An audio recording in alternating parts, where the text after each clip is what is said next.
यह बात सन 1175 ईस्वी की है, जब शंसबानी वंश के मोहम्मद गौरी का भारत पर प्रथम आक्रमण हुआ था।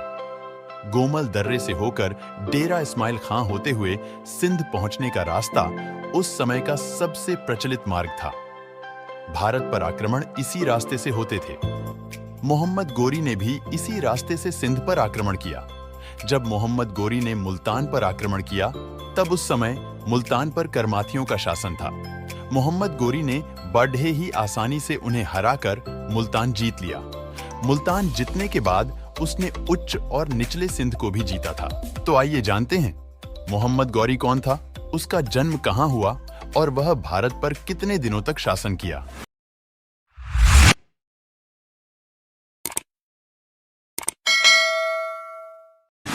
सुल्तान शाहबुद्दीन मोहम्मद गौरी यानी मोहम्मद गोरी का जन्म गौरी राजवंश में सन 1149 ईस्वी को हुआ था।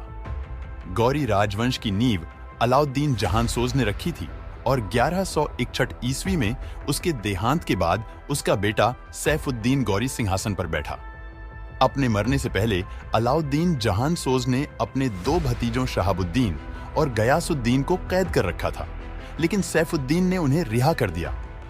उस समय गौरी राजवंश गजनवियों और सल्जूकों की अधीनता से निकलने के प्रयास में था।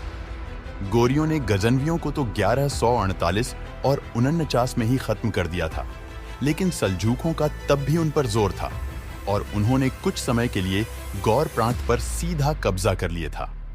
लेकिन उसके बाद सालजुगों ने गौरियों को वापस कर दिया था।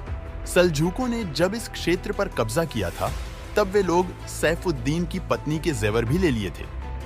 गद्दी पर बैठने के बाद एक दिन सैफुद्दीन ने किसी सरदार को यह जेवर पहने हुए देख लिया। तभी वह तैश में आकर उसे मार डाला। उसके जब उस सरदार के भाई को कुछ महीनों बाद मौका मिला, तो उसने सैफुद्दीन को बदले में भाला मारकर मार डाला। इस तरह सैफुद्दीन का शासनकाल केवल 1 वर्ष के आसपास चला।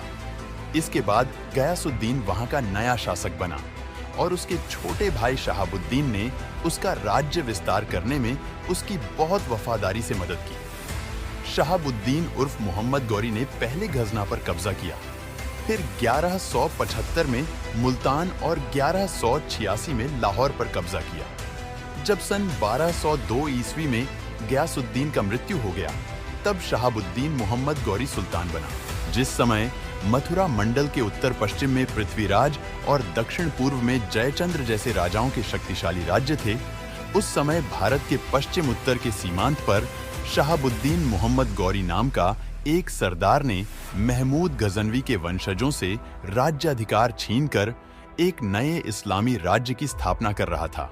उस समय पश्चिमी पंजाब तक और दूसरी ओर मुल्तान एवं सिंध तक मुसलमानों का अधिकार था, जिसके अधिकांश भाग पर महमूद गजनवी के वंशज शासन करते थे। मोहम्मद गौरी को भारत के आंतरिक भाग तक पहुंचने के लिए पहले उन मुसलमान शासकों से और फिर वहां के राजपूतों से युद्ध करना था। इसलिए वह पूरी तैयारी के साथ भारत पर आक्रमण करने का योजना बनाने लगा। जब मोहम्मद गौरी ने भारत पर कब्जा करने की सोची, तो उसने भारत पर आक्रमण करना शुरू कर दिया।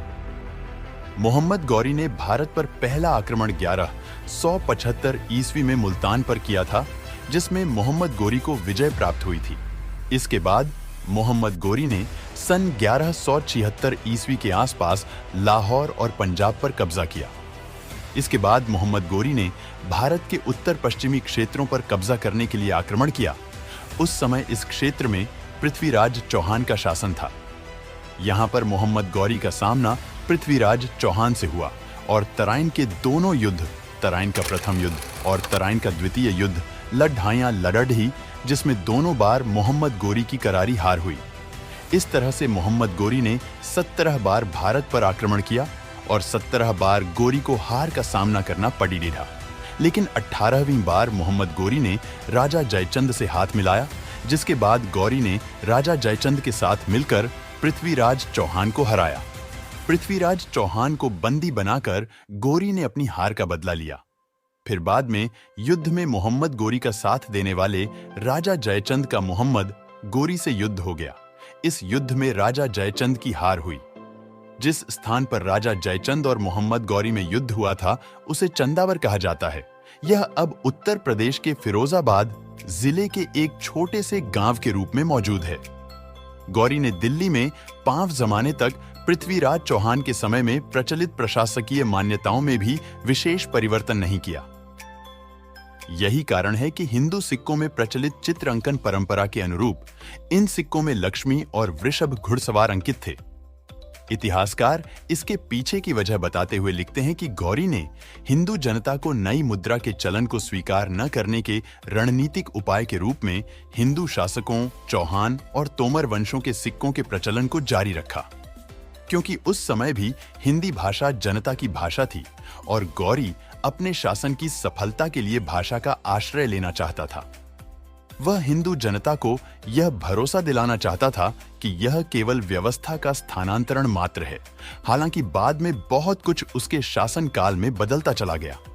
मृत्यु माना जाता है कि 15 मार्च 1206 ईस्वी में आध वर्तमान में पाकिस्तान के झेलम क्षेत्र में नदी के किनारे मोहम्मद गौरी को खोखर नामक जाट कबीले के लोगों ने अपने ऊपर हुए हमलों का बदला लेने के लिए मार डाला। मोहम्मद गौरी के मौत के बाद उसके साम्राज्य के भारतीय क्षेत्र पर उसके प्रिय गुलाम कुतुबुद्दीन ऐबक ने दिल्ली सल्तनत स्थापित करके उसका विस्तार करना शुरू कर दिया। आप लोगों को कमेंट में बताना है तराइन का प्रथम युद्ध कब और किसके बीच हुआ था।